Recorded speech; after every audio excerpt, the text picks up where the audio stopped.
వరంగల్ మీద కూడా ప్రత్యేకమైన దృష్టి పెట్టేది ఉన్నది. ఎందుకంటే చిన్న వర్షం వచ్చినా వరంగల్ పట్టణం అంతా ముప్పు గురైతుంది.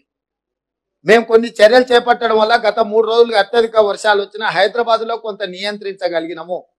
నాలాల ఎంక్రోచ్మెంట్ రామ్నగర్ లో ఒక్క నాలా ఎంక్రోచ్మెంట్ తొలగిస్తే రామ్నగర్ ఏరియా మొత్తం వరదలో మునిగిపోకుండా ఈ రోజు ఆ రామ్నగర్ ప్రజల్ని కాపాడగలిగినాం. అంటే ఒక్క నాలా తొలగిస్తేనే ఇంత సహాయము జరిగింది.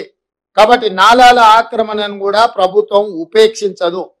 మీరు కూడా జిల్లాలలో, నేను ఇవాళ మహబూబాబాద్ వరంగల్ చెప్పట్లేదు, తెలంగాణ రాష్ట్రంలో ఉన్న అన్ని జిల్లా కలెక్టరేట్లకు ఈ నుంచి నేను ఆదేశాలు ఇస్తున్నా.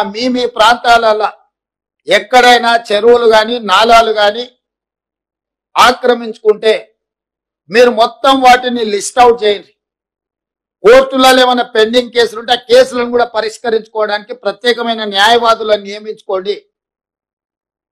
ఉమ్మడి రాష్ట్రంలో కంటే కూడా గత 10 సంవత్సరాల ఈ దుర్మార్గాలు విపరీతంగా పెరిగిపోయినాయి. అధికారాన్ని అడ్డం పెట్టుకొని అడ్డగోలుగా ఇట్లాంటివి ఆక్రమించుకున్నారు. నేను నిన్న ఖమ్మంలో తిరుగుతుంటే ఎవరున్నా అక్కడున్న మాజీ మంత్రి ఆక్రమించుకొని మొత్తం కాలువలే ఆక్రమించుకున్నాడు. ఆ నీళ్ళంతా ఖమ్మం ఊరి మీదకి వచ్చి పడి ఖమ్మం ఊరంతా మునగడానికి ఆ మాజీ మంత్రి గారే కారణం అని నాకు ఫిర్యాదు వచ్చింది.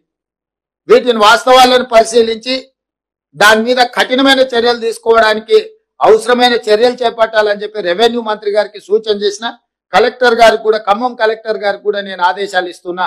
అసలైన తొలి వెలుగు. ఫాలో వాట్సాప్ @తొలి వెలుగు official.